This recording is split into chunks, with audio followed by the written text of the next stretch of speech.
Bonjour et bienvenue pour cette nouvelle exploration.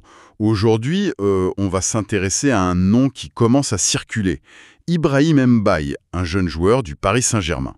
On s'appuie sur des infos tirées d'un article récent, qui brosse un peu son portrait et les enjeux autour de lui.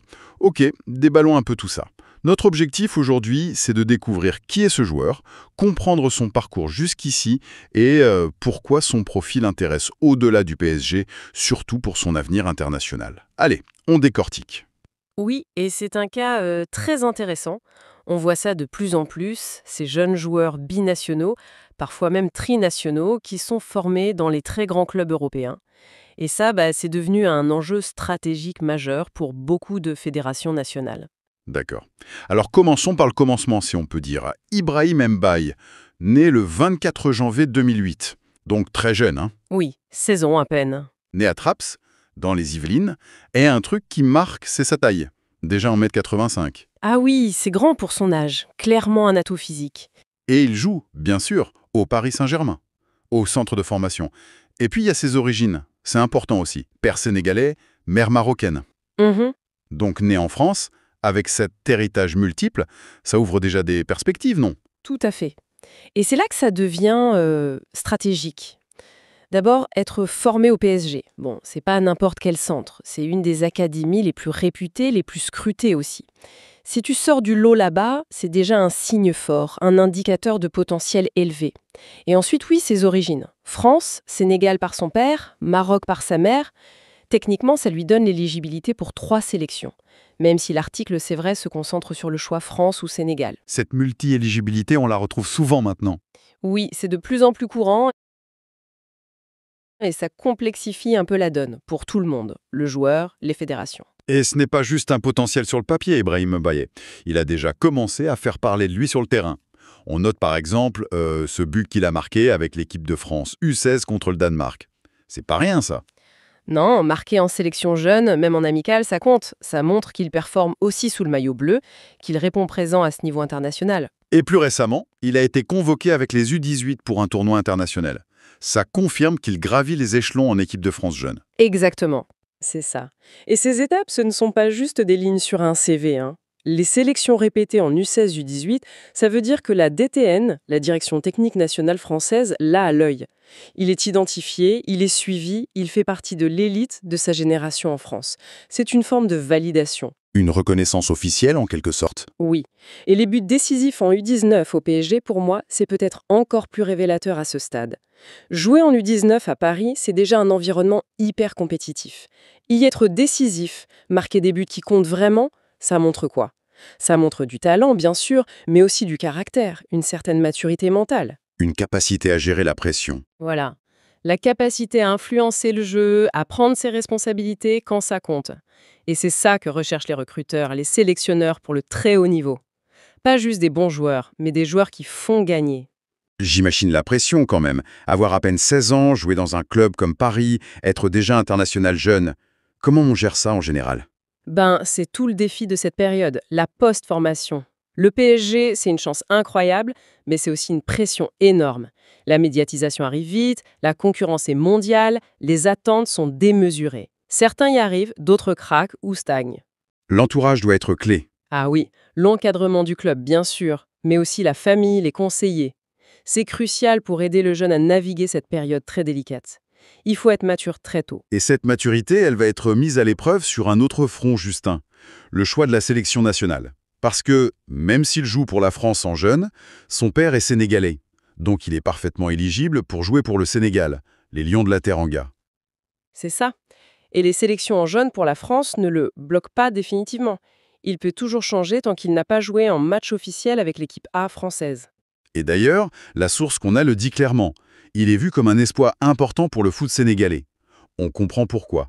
Un attaquant grand, puissant, technique, formé dans une des meilleures académies du monde, c'est un profil en or pour une sélection comme le Sénégal. Tout à fait. Ce choix, France ou Sénégal, quand il devra le faire, ce sera un moment décisif pour sa carrière. Absolument. Et là, on touche au cœur de la stratégie des fédérations. Pour le Sénégal, attirer un joueur comme Mbaye, c'est quoi? C'est une opportunité énorme. Pourquoi?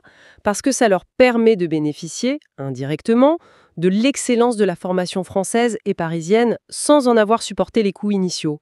C'est une sorte d'optimisation, si on veut. Une façon d'intégrer un talent déjà poli, en quelque sorte. Exactement. Et ce n'est pas un cas isolé, loin de là. C'est une tendance de fond dans le foot mondial. Beaucoup de fédérations, notamment africaines, ont mis en place des systèmes de détection très performants pour repérer très tôt ces jeunes binationaux en Europe. Ah oui. Oui, oui, pour établir un contact, leur présenter un projet qui soit séduisant, c'est devenu une part essentielle de leur stratégie de développement. L'article dit que le Sénégal pourrait activer ou suivre de près ce dossier. Ça veut dire quoi concrètement, activer un dossier comme ça? Suivre de près, ça veut dire d'abord observer. Observer ses matchs, sa progression, son évolution physique, technique. Activer, ça passe à une phase plus proactive. Ça peut impliquer ce qu'on appelle parfois la diplomatie sportive. C'est-à-dire? C'est-à-dire établir des contacts, discrètement au début souvent, avec le joueur lui-même, bien sûr, mais aussi, et c'est fondamental, avec son entourage proche, la famille, les conseillers. Il faut créer une relation de confiance, lui présenter un projet sportif solide, quel rôle il pourra avoir dans l'équipe nationale, quelle place on lui imagine. Montrer qu'il y a un vrai plan pour lui. Voilà. Parfois, on fait intervenir des anciennes gloires du pays pour créer un lien affectif, un sentiment d'appartenance. Il faut aussi rassurer sur l'organisation, montrer que la fédération est sérieuse, ambitieuse. Le but, c'est de rendre l'option sénégalaise vraiment attractive, pas juste une alternative. Et le timing là-dedans, ça doit être hyper important. Si on contacte trop tôt, on risque de le braquer. Si on attend trop, la France a déjà pris trop d'avance. C'est tout l'art. Et il n'y a pas de règle absolue, c'est vraiment du cas par cas. Certaines fédérations attendent que le joueur soit plus proche du monde pro, qu'il ait plus de certitude sur sa carrière.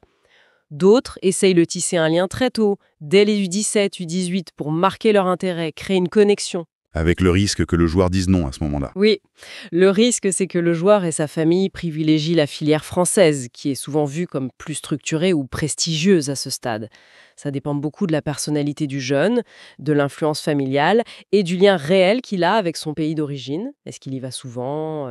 Est-ce qu'il se sent proche de cette culture? D'accord, donc si on résume un peu, pourquoi Ibrahim Mbaye est un joueur particulièrement intéressant à suivre? Il y a d'abord sa formation au PSG, un label de qualité, ensuite ses premières performances qui montrent qu'il a du talent, du physique et du mental. Et puis cette double nationalité qui crée un enjeu international passionnant, France ou Sénégal. C'est exactement ça. Il coche les cases importantes. Le talent brut, la formation de haut niveau et cette dimension internationale qui ajoute une couche de complexité et d'intérêt. À ce stade, il représente un potentiel énorme pour deux nations importantes du football. C'est un actif précieux. Évidemment, on parle encore de potentiel. Quels sont les prochains défis pour lui? Qu'est-ce qu'il faut surveiller dans les mois, les années qui viennent? J'imagine que sa progression au PSG reste la clé. Ah oui, indiscutablement. Le PSG, c'est une machine à gagner, mais c'est aussi très difficile d'y percer pour un jeune du centre. Le premier défi pour Mbaye, ça va être de continuer à s'imposer. En U19, peut-être en équipe réserve si elle existe encore sous une forme ou une autre, ou via le groupe élite. Il doit montrer de la régularité, continuer à se développer physiquement, tactiquement. Et après, le grand saut vers les pros. C'est l'étape la plus dure. Avoir du temps de jeu régulier en équipe première au PSG, c'est extrêmement rare pour un jeune formé au club, vu la concurrence.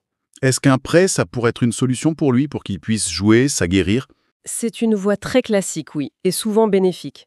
Un prêt dans un bon club de Ligue 1 ou même à l'étranger dans un championnat formateur, comme aux Pays-Bas, en Belgique, ça pourrait lui donner ce temps de jeu essentiel au niveau senior. Ça lui permettrait de continuer sa progression tout en restant sous contrat avec Paris. La gestion de cette transition vers le monde adulte, c'est vraiment déterminant pour la suite.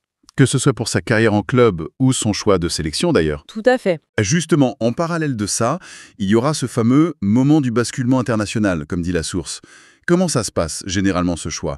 C'est une décision mûrie longtemps ou ça peut être soudain?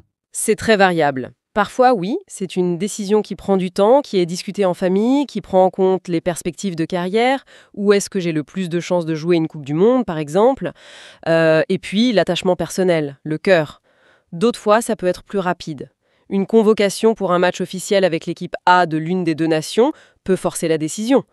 Parce qu'une fois que tu as joué 1 minute en match officiel A, hors amicaux, selon les règles actuelles de la FIFA, ton choix est scellé. D'accord, ça peut être un élément déclencheur. Oui, et pour revenir à l'option Sénégal, pour qu'elle aboutisse, ça dépendra beaucoup de leur approche.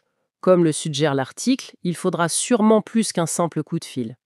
Il faudra bien anticiper, tisser ce lien dont on parlait, lui montrer concrètement comment il s'intégrerait, quel rôle on voit pour lui chez les Lyots.